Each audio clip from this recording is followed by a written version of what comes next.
and now we're talking about Steve Aoki. So he's secured the bag. He's finally creating a pilot for his experimental NFT TV show, Dominion X. So it's being produced in collaboration with Stupid Buddy Studios. That's Seth Green's production company, best known for Robot Chicken.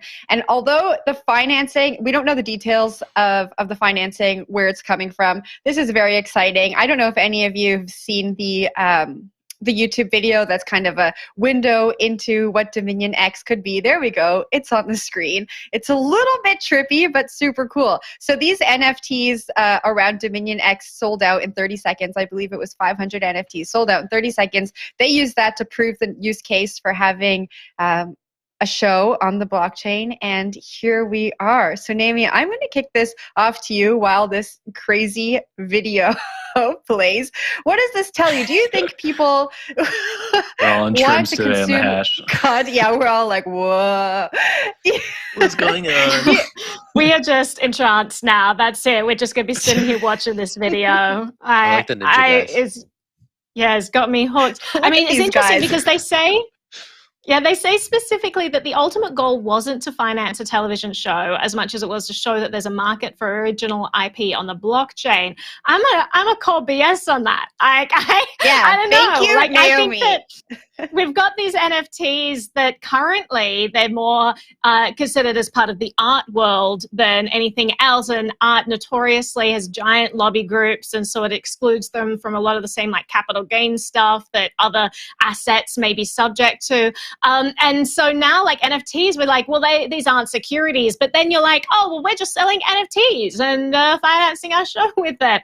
And I just feel like this is the next area of regulatory scrutiny. I'm not happy about it. I think the government should stay out of it, and Aoki should be able to do whatever he wants, right? But I do think that they're not going to be happy with this, and it doesn't matter how much rhetoric they put out there, like, oh, well, the goal wasn't to finance; it was about IP on the blockchain. Like, who cares about IP on the blockchain? Is that really something that people are really passionate about? I mean, maybe they are. Maybe I'm completely wrong, but I feel like the financial element really supersedes that. But I'll throw this to you, Zach, for your thoughts. I'm just glad for the shout out to big art, like big oil and big art out here lobbying for favorable securities regulation in the NFT space.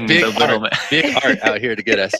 But I'm gonna go with the two's a trend take. You know, three's a trend. We don't have time for three's a trend. Two's a trend. So the other TV show that is of note in this respect is the Stoner Cats NFT show with Vitalik, Mila Kunis, Ashton Kutcher, Chris Rock, Seth MacFarlane, all these fancy people who did this thing the other month, where they had a similar approach where they're saying, hey, you know, it's a crowdfunding campaign. It involves NFTs, and we're going to have this NFT-powered TV show going forward. We're going to pilot it, and we're going to see if it finds an audience. And now that I think about it, actually, there's that Fox blockchain show with the Rick and Morty guy.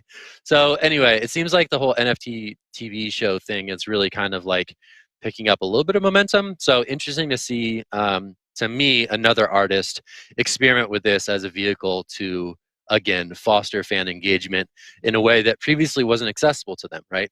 So the fact that they can go do this in a sort of more direct-to-consumer fashion is interesting, and I'm curious to see what comes of it. And also those little trippy Furby guys doing fun stuff looked pretty cool. So that's all I got. Yeah, Zach, you've made back in. Sorry, go ahead, Jen. No, take it away.